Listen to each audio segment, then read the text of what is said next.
अस्सलाम वालेकुम वरहमतुल्लाहि वबरकातुहू।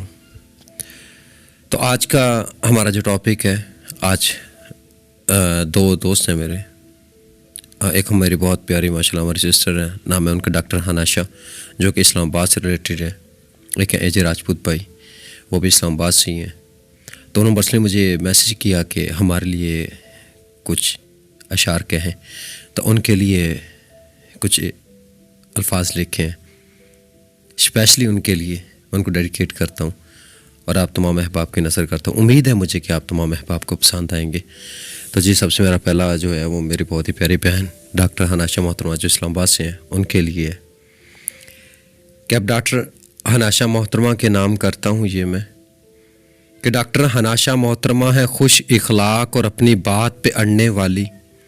100 बार भी इन्हें समझा कर देखा, वो अपनी ही मनमानी करने वाली। तो अब उनकी बारी है, उनकी एक एक बात भी यारों 100 बातों पे भारी है।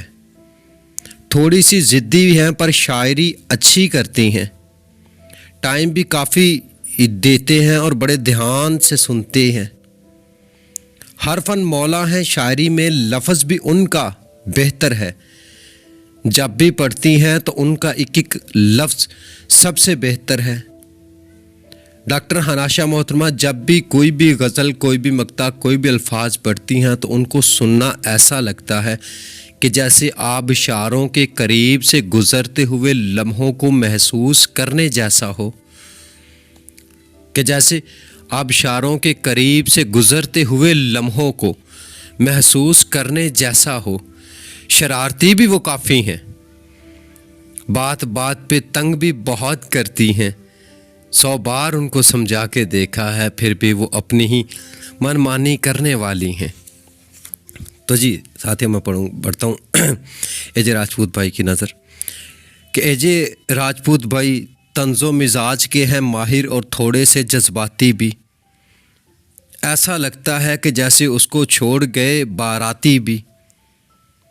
ऐसा लगता है कि जैसे उनको छोड़ गए बाराती भी ज़रा ज़रा सी बात को अपने दिल पर लेने लगते हैं।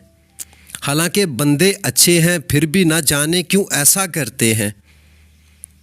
शायरी में इंतखाब भी आला है और ज़ौक़े कलाम भी बहुत अच्छा है। सबसे बढ़कर तो खूबी ये है कि वो एक इंसान भी सच्चा है। सबसे बढ़कर खूबी तो ये है कि वो एक इंसान भी अच्छा है।